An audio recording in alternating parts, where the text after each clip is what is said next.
வணக்கம். கனியின் சமையலில் உங்களெல்லாம் மறுபடியும் சந்திக்கிறதுல ரொம்ப மகிழ்ச்சி. இன்றைக்கி நம்ம பார்க்க போகிறது ஒரு ரொம்ப சிம்பிளான ஆனால் எல்லாருக்கும் தேவைப்படுற ஒரு வீடியோ தான். இந்த கடலோட சம்மந்தப்பட்ட ஒரு டிஷ்ஷு தான் இன்றைக்கி நாம் செய்ய போகிறோம். வாங்க என்ன டிஷ்ஷுன்னு பார்ப்போம். கருவாடு. எல்லாம் இதை பிடிக்காதவங்களும் உண்டோ அப்படிங்கிற மாதிரி தான். கருவாடு பார்த்திங்கன்னா, இந்த கருவாடு எனக்கு ஓரளவுக்கு சுத்தமாகவே இருக்குது. ஆனால் ஊரில் கிடைக்கிற கருவாடு இல்லை மண் கல் இதெல்லாமே இந்த கருவாட்டில் ஒட்டிக்கிட்டு இருக்கும். அதை எப்படி சுத்தம் பண்ணுறது அப்படிங்கிற ஒரு வீடியோவும், அதோட ரொம்ப சிம்பிளாக இந்த கருவாடை வச்சு ஒரு டிஷ்ஷும். ஏன்னா நான் மெயினாக ஃபோக்கஸ் பண்ணுறது இந்த கருவாடை எப்படி க்ளீன் பண்ணுறது அப்படிங்கிறது தான். அதனால் டிஷ் ரொம்ப சிம்பிளாக இருக்கும். இப்போ கருவாடு ஒரு வாணலில் போட்டுட்டு லேசாக மிதமான தீயில் வச்சு இந்த மாதிரி நம்ம சூடு பண்ணணும். ரொம்பவும் வறுக்கும் வேணாம். நல்ல இந்த மாதிரி சூடு பண்ணோம் அப்படின்னா அதில் ஒட்டிக்கிட்டு இருக்க மண் கல் மற்ற தூசு இதெல்லாமே உதிர ஆரம்பிக்கும். இந்த மாதிரி நல்லா சூடு பண்ணிக்கணும். சூடு பண்ண உடனே நல்லா கோல்டு வாட்டர், அதாவது குளுமையான தண்ணியை இதில் ஊற்றி விட்டுடணும். அப்போ இதுலேருந்து மண் கல் எல்லாமே பிரிஞ்சு போயிடும். அதில் தேவையில்லாத இருக்கிற டஸ்ட்டு அழுக்கு இதெல்லாமே பிரிஞ்சு போயிடும். அதை நல்லா இந்த மாதிரி க்ரஷ் பண்ணி நம்ம ரொம்பவும் அழுத்தம் கொடுக்காம மீடியமாக இந்த மாதிரி கழுவணும்னா, அழுத்தி கழுவணும் அப்படின்னா அதில் இருக்கிற அந்த ஒயிட் கலர் அந்த தோல் இருக்கிறியா, அந்த தோலில் நல்லா ஷைனி ஒயிட்டாக இருக்கும் பார்த்திங்களா, அது பிரிஞ்சு வரும்.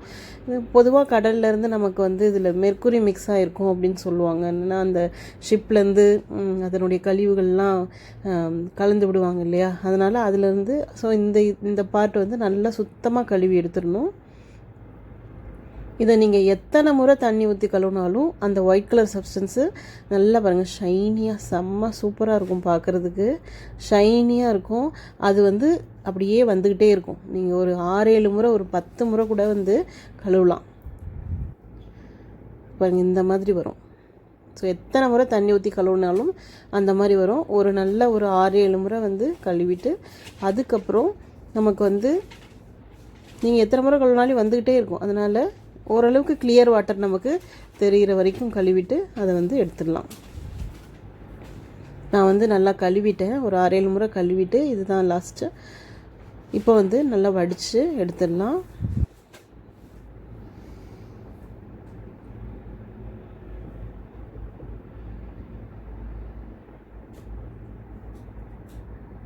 ஸோ இந்த மாதிரி நல்லா வடித்து எடுத்துட்டு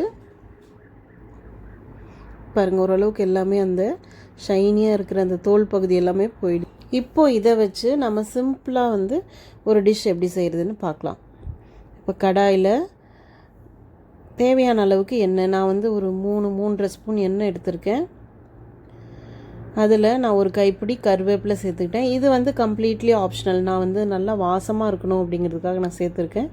கருவேப்பிலை சேர்க்க வேணான்னா சேர்க்க வேண்டாம். இப்போ இதில் நம்ம கழுவி சுத்தப்படுத்தி வச்சுருக்கிற இந்த கருவாடை சேர்த்துக்கலாம்.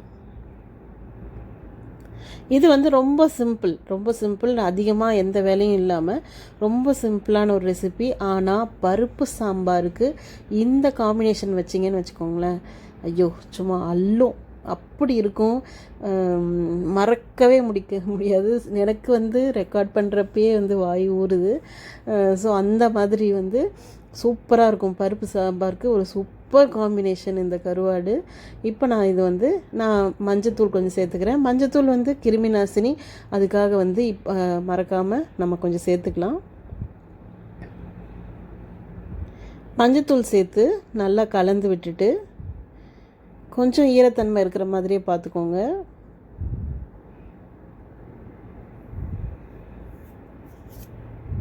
இப்போது கொஞ்சம் 1 ஸ்பூன் அளவுக்கு மிளகாய்த்தூள், குழம்பு மிளகாய்த்தூள் இல்லை வர மிளகாய்த்தூள், ரெண்டுமே சூப்பராக இருக்கும். குழம்பு மிளகாய்த்தூளில் நம்ம நிறைய மிக்ஸ் பண்ணியிருப்போம், சீரகம் மிளகு அந்த மாதிரி நிறைய மிக்ஸ் பண்ணியிருப்போம். வர மிளகாய்த்தூள் சேர்த்துனீங்கனாலும் உங்களுக்கு டேஸ்ட்டு குறைவே இருக்காது, சூப்பராக இருக்கும். இப்போ கருவாட்டில் வந்து ஏற்கனவே உப்பு இருக்கும், அதனால் பார்த்து நான் வந்து ஒரு 2 பிஞ்ச் அளவுக்கு தான் உப்பு சேர்த்துக்கிறேன். ஏன்னா நான் இப்போ நம்ம மிளகாத்தூள் போட்டிருக்கோம், கருவேப்பிலை போட்டிருக்கோம், அதுக்கெல்லாம் வந்து கொஞ்சம் மேட்ச் ஆகணும் இல்லையா, அதனால் வந்து நான் அந்த உப்பு கொஞ்சமாக சேர்த்துருக்கேன். ஸோ இது வந்து ரொம்ப சீக்கிரமாக வெந்துடும் உங்களுக்கு. ஏற்கனவே நம்ம வறுத்து தான் கழுவியிருக்கோம், அதனால் ரொம்ப சீக்கிரமாக வெந்துடும். இப்போ எண்ணெய் வந்து நம்ம கொஞ்சம் அதிகமாகவே சேர்த்துருக்கோம். எண்ணெய் வந்து அதிகமாக இருக்கிறதுனால ரொம்ப நேரம் வறுத்திங்கன்னா வச்சிங்கன்னா ரொம்ப ஹார்டாயிரும். ஸோ அதனால் கொஞ்சம் சீக்கிரமாகவே வந்து நீங்கள் சாப்பிட்டு பார்த்துட்டு இறக்கிடுறது நல்லது. கொஞ்சம் சாஃப்டாக இருந்தால் தான் உங்களுக்கு வந்து சாப்பிட்றதுக்கு சூப்பராக இருக்கும். பிடிச்சிருந்தால் ஷேர் பண்ணுங்கள். நன்றி, வணக்கம்.